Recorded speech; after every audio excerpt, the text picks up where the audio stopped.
there, you're welcome to Let's Talk Showbiz right here on the JoyNews channel. I know you all miss me, but of course, whilst I was away, I'd like to say a very big thank you to you, Becky, for holding me down. And of course, to you, Ike, who is always at his thing. Thank you so much, guys. You were all amazing. I'm back, and of course, it's all about the grind. And we are here definitely to bring you nothing but the best in your world of showbiz. And today, rather unfortunate, a sad news from actress Beverly Afaglo. I'll share with you. And of course, she spoke on Daybreak today. And also, Adina on her fibroid, she was also operated, and now she's trying to create more awareness and get people more closer to her so that they can talk more about what is going on with them. This and many more here on the show.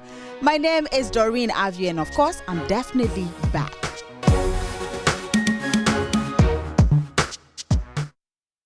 If you're just joining me, this is Let's Talk Showbiz, and with this, of course, I can't smile because it's quite unfortunate and it can actually happen to any of us. I'm talking about actress Beverly Afaglo, who has actually come on social media to let us know that her house has been burnt down.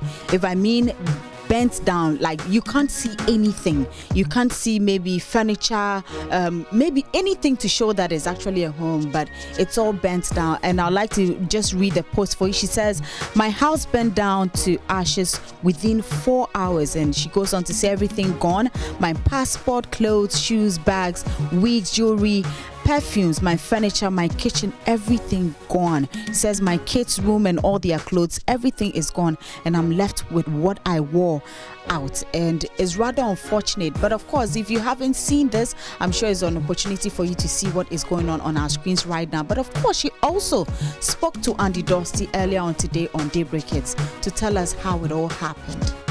My mom has a garden at the back of the house, so a woman who is almost 80, she's always bored. She wants to do gardening stuff. So she always goes to her farm. That's what she calls it, every morning.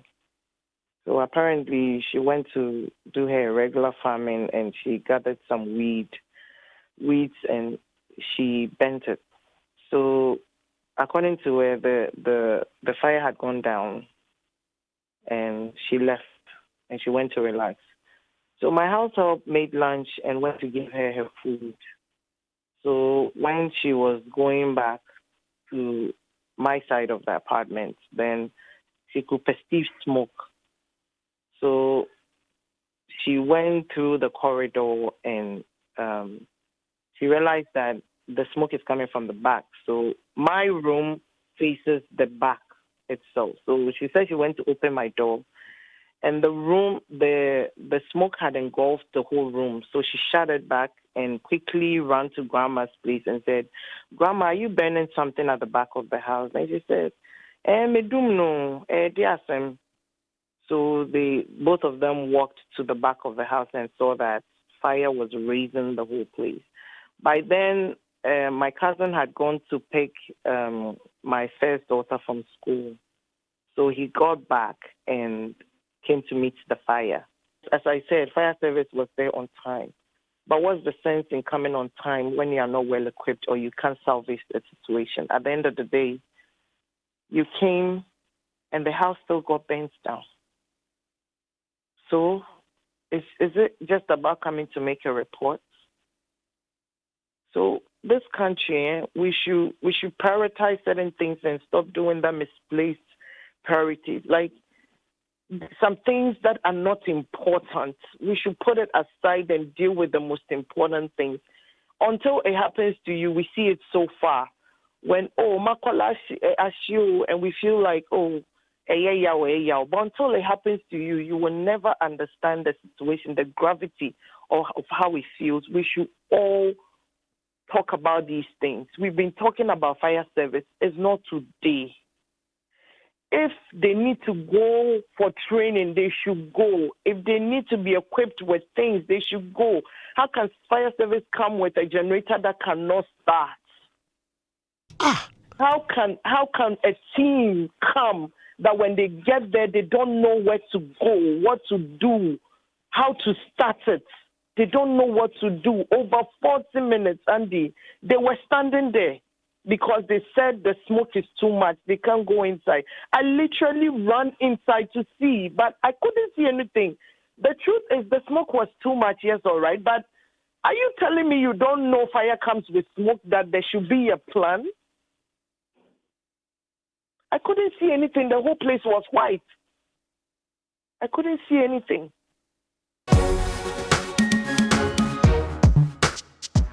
Right, so that was Beverly Afaglo, the actress's voice you actually heard, and that was earlier on Daybreak Hits. And the part that actually touched me when she posted on Instagram was the fact that she says, where do I start from? And I know that feeling when you know you've lost everything.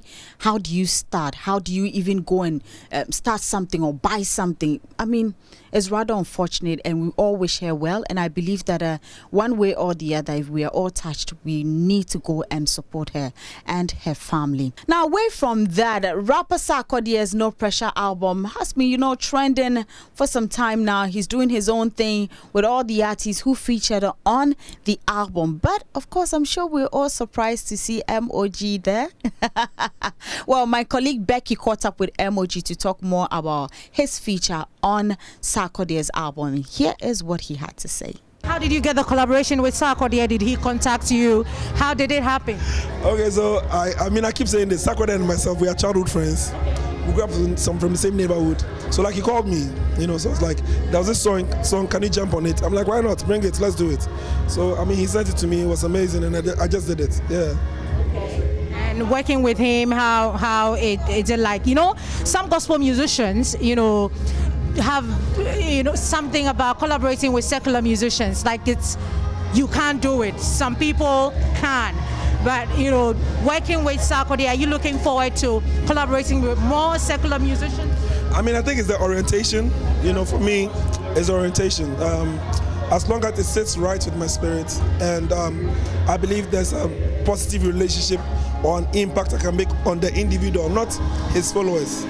Once I impact him, I can have access to his followers, So I'm looking for that one-on-one encounter. And from his orientation, and if any secular artist walks up to me and has a good gospel song and wants me to jump on it, amazing, I'll do that. Yeah. Right, so that was MOG on Sarkodie, and we're looking forward to seeing more collaborations like this. We shouldn't judge one another, but once it's something that can actually go on to help us all or make an impact, why not? MOG Sarkodie, a beautiful song right there. Now let's move straight to Ghana Music Awards UK. Yes, it's been launched, and looks like everybody is all getting ready for the awards in October. But of course, Alodia has been talking about preparations ahead of the event in October. How far are we with the Ghana Music Awards UK? Was recently launched. We were there. We have just 2 months to go, right? I think we got 2 months. The voting is still going on. It will end on 30th of August. So from there, then we just start promoting the show. And Ayima will be performing as well on the Ghana Music Awards. So watch out for that. Thank you so much. And I hope you come in as well this year. I hope so. I'll see you there. Don't worry. Right, so that was Alodia, CEO of Ghana Music Awards UK, and I'm sure we're all getting ready, all the artists and everybody who definitely want to be part of the 5th anniversary celebrations. We all can't wait. Now let's move straight to Adina, the musician. Of course, earlier this year, Adina had a surgery on fibroid, and she decided to put that all in a documentary. But as part of it, she actually decided that she wants to create awareness and also bring people closer to talk more about this disease as well. And I be caught up with her to find out how things are going so far. And here is what she had to say.